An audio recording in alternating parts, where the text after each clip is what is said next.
Ayun mga katotok, balik adventure na naman tayo at ito yung unang isda natin, isang silay. Yun, titik mga katotok. Ayos.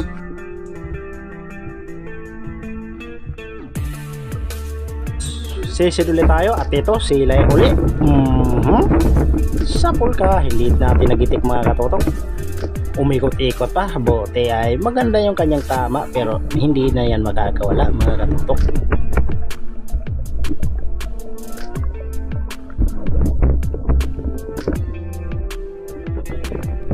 Ito nga mga katutok, nandito na tayo sa malalim at di natin nabidyohan ang pagpana dito sa napakalaking surahan mga katutok. Yun no, sa nguso yung kanyang tama, gawa ng nguso lang yung kanyang ipinalabas sa putas mga katutok. Kaya binanatan natin sa nguso. Pasensya na kung hindi natin nabidyohan pagpana, gawa ng medyo may kalalayman yung spot natin at naghahang rin medyo yung ating camera. Sisid ulit tayo at ito dalagang bukid, pero dito tayo sa labahita mga katotok. Sapol kang labahita ka, antay ka lang dyan dalagang bukid dahil babalikan kita pagkatapos nating mag-surface sa taas.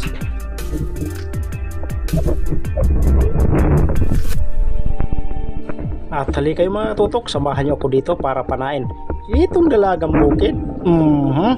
Sapol, kasi yung problema mga katotok, yun nakawala sa kalakasan ng agos mga katotok. Pagbalik ko ay hindi ko na nakita.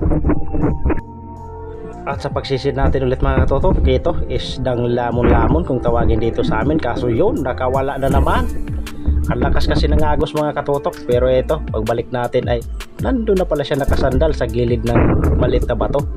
Yan, sapul ka na, huwag ka nang makawala, pandagdag pambenta ka na.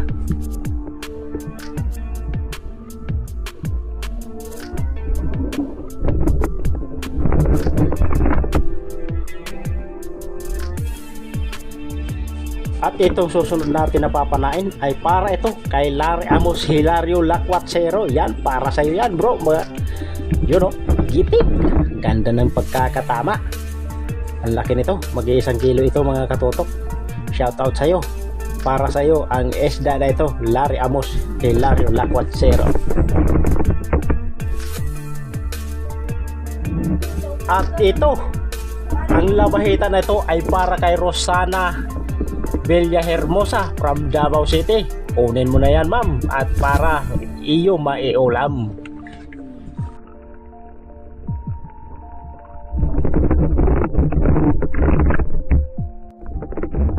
At dito pa nga katutok ay nakapana tayo ng dalagang bukid, kaso ganito yung nangyari.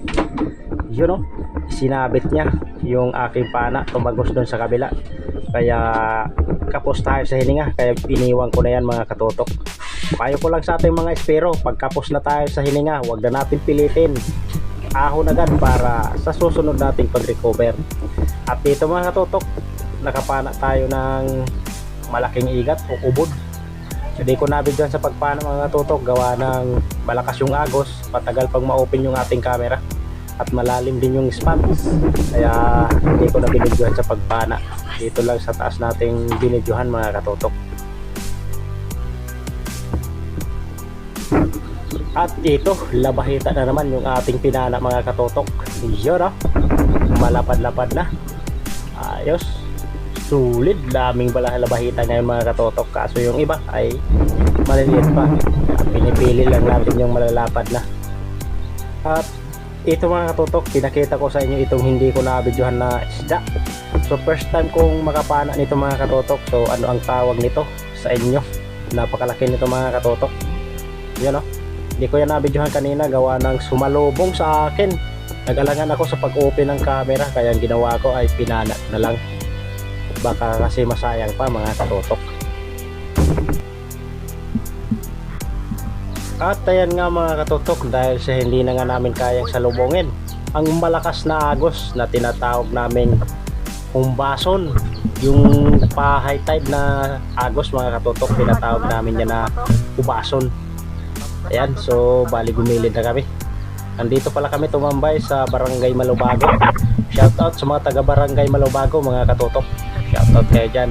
At ito yung huli ng kasama ko mga katotok. Ang dami, meron siyang pakul at mga surahan.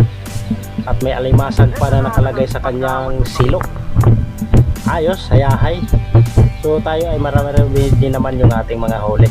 Hindi ko lang nabidyohan yung iba, gawa yung camera natin ay nagahang. Hindi ko masyado may open. Kung may open man, hindi na display mga katotok. Nasa bahay na tayo. Bali alas 12 na ngayon ng gabi. Lumusong kami kanina mga alas 8. Ayan, so salamat at binigyan tayo ng blessing ngayong gabi mga katotok. Ayan, so tignan natin yung ating mga huli. Ayan yung huli natin mga katotok.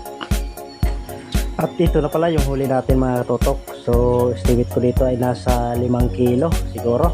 At ito yung sinasabi kong first time kong nahuli mga katotok. Ang tawag pala nito dito sa amin ay pandawan, o sa English name niya ay cobia. Umaabot ito ng hanggang 8 kilo siguro mga katotok, dahil kumakain ito sa amin nung pamimingit. May nakahuli dito ng mahigit 8 kilo. Yan, so hindi namin kinakain yan mga katotok dahil nakakapagpasumpong yan ng hika, saka yung may mga pilay, bawal yan na kainin dito sa amin. Kaya maraming hindi bumibili niyan dito sa amin, kaya nahirapan ako sa pagpabinta niyan dito. Ayan, so maraming salamat po sa inyong patuloy na panonood mga katotok, at hanggang sa muli po. So sunod na po ang ating shoutout. Mapagpalang hapon po mga katotok. Ayan, so bali mag alas 4 na, kagising lang natin. So andito na pala yung ating mga shoutout mga katotok. Unang-una, shoutout kay Wild Rhymes Critics Tagalog Rap from WRC Production. Yan, shoutout. Larry Amos Hilario Lacuatsero.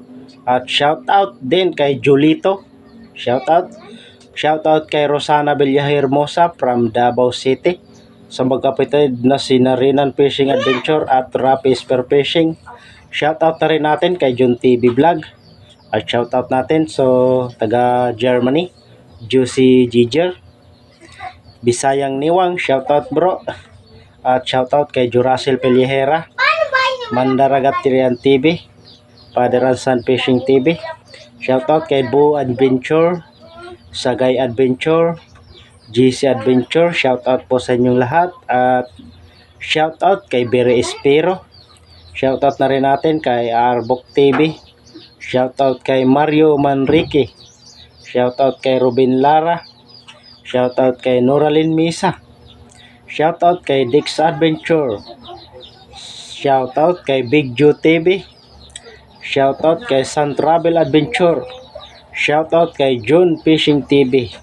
Shoutout kay Bernard Kalulot. At shoutout kay Alfred Jansson. Shoutout kay Limon. Shoutout kay Jubincio Culyarin.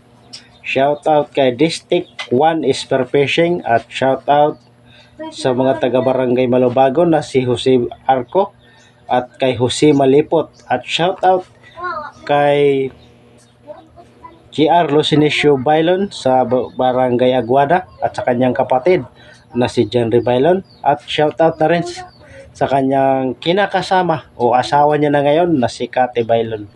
Ayan, maraming salamat po mga katotok sa iyong patuloy na panonood dito sa ating YouTube channel. Sana sa mga silent viewers ko dyan mga katotok ay mag-like na rin kayo, at huwag nyo pong kalimutan mag-comment mga katotok para sa mga susunod nating upload ay magawa natin ng shoutout yan. So comment na mga katotok. Ayan, hanggang sa susunod po nating upload mga katotok. Kita-kita po tayo. Bali ngayon ay hindi muna kami babalik, gawa ng sunod-sunod. 4 na gabi kaming namamana, kaya yung panlimang gabi mga katotok ay pahinga muna kami at bukas na ulit. Ayan mga katotok, maraming salamat sa patuloy na suporta nyo at tiwala dito sa ating YouTube channel kahit hindi gaano kagandahan yung mga content natin ina-upload. Ayan mga katotok, thank you for watching.